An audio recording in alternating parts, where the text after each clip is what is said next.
Assalamualaikum warahmatullahi wabarakatuh. Saya Nada Zahwa Jima dengan NIM D1A023108 dari kelompok 1D ingin mereview materi praktikum mikrobiologi peternakan acara probiotik.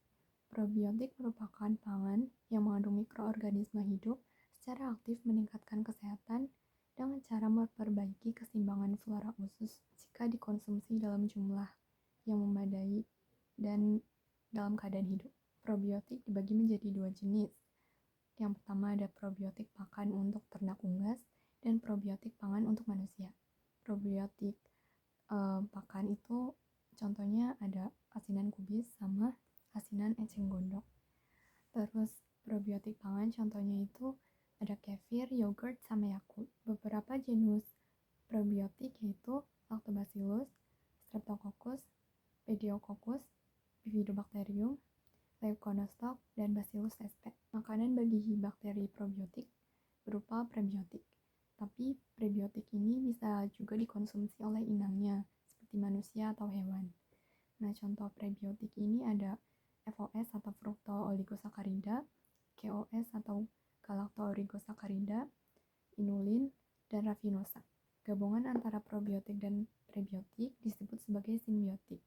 Contoh simbiotik itu ada di susu bayi yang terdiri dari Lactobacillus rhamnosus dan Bifidobacterium longum sebagai probiotik, serta inulin dan FOS atau Fructooligosaccharides sebagai probiotik.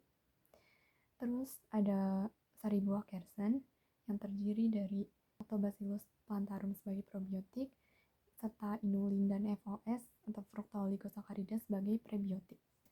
Syarat probiotik yaitu tidak bersifat patogen dan toksin, dapat diisolasi dari hewan inang dengan spesies sama, dapat hidup di saluran pencernaan dalam kondisi asam dan menempel pada fili usus, dapat menguntungkan inangnya, serta mampu bertahan hidup selama masa penyimpanan. Jenis probiotik yang dibuat pada saat praktikum ada dua. Yang pertama itu probiotik pakan. Nah, probiotik pakan yang dibuat ini asinan kubis. Asinan kubis itu olahan probiotik pakan yang berasal dari sayur kubis yang difermentasi dengan garam grosok sehingga memperpanjang daya simpan dan menambah nilai gizi dari kubis. Mekanisme fermentasi asinan kubis terdiri dari 3 tahap.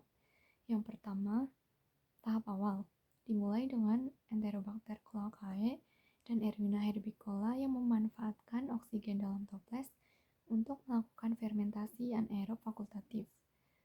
Yang kedua, tahap fermentasi. Karena oksigennya tadi udah dimanfaatin sama Enterobacter cloacae sama Erwina herbicola buat fermentasi, jadi oksigen dalam toples itu menurun atau berkurang, sehingga menyebabkan Leuconostoc mesenteroides tumbuh, sehingga suasana menjadi asam dan pH menurun. Masuk ke tahap akhir, setelah suasana menjadi asam dan pH turun, maka bakteri Lactobacillus plantarum menjadi tumbuh, sehingga menyebabkan pH semakin turun dan suasana semakin asam. Hal tersebut menyebabkan Leuconostoc mesenteroides pertumbuhannya menjadi terhambat. Alat yang digunakan pada saat praktikum yaitu pisau dan talenan, toples dan tutupnya, selasi bening, plastik laundry, dan saringan. Sedangkan bahan yang digunakan yaitu kubis 500 gram, garam grosok 5% dari kubis atau sekitar 25 gram, dan air secukupnya. Cara kerja pembuatannya yaitu yang pertama, kubis diiris tipis-tipis sebanyak 500 gram, kemudian ditaruh ke dalam toples, lalu ditambahkan dengan garam grosok sebanyak 5% dari bobot kubis atau sekitar 25 gram. Terus air dimasukkan ke dalam plastik laundry sebagai fungsinya itu sebagai pembeban. Nah, terus kalau udah airnya itu ditaruh di atas kubis tadi secara merata gitu biar rapet. Terus toples ditutup sama tutup toples dan kubis difermentasi selama 2 kali 24 jam pada suhu ruang. Probiotik pangan yang buat pada saat praktikum adalah kefir. Kefir merupakan minuman hasil fermentasi susu dengan starter kefir yang mengandung bakteri asam laktat dan homir yang memiliki rasa agak asam karena adanya proses fermentasi dan beralkohol. Nah, starter kefir sendiri ada 3. Ada bulir kefir atau kefir grains, starter kefir bubuk, dan kefir sebelumnya. Nah, kalau yang dipakai pada saat praktikum itu ada bulir kefir atau kefir grains. Mikroorganisme yang terdapat dalam kefir yaitu Candida kefir atau yeast, Streptococcus, Leuconostoc, Lactobacillus kefir-granum, Lactobacillus lactis, dan Lactobacillus kefirano-faciens. Mekanisme fermentasi kefir yaitu metabolisme Streptococcus menciptakan suasana asam sehingga pH menjadi turun dan membuat Lactobacillus dapat tumbuh. Hal tersebut menyebabkan pH menjadi semakin turun dan Streptococcus akan berkurang sehingga hanya menyisakan Lactobacillus.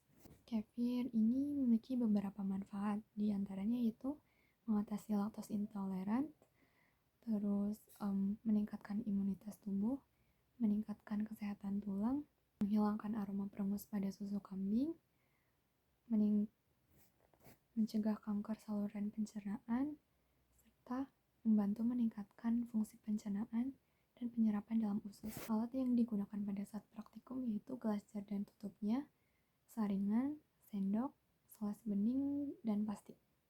Kalau bahannya itu ada susu sapi 200 ml yang sudah dipasteurisasi, terus kefir grains atau bulir kefir sebanyak 5% dari susu atau sekitar 10 ml.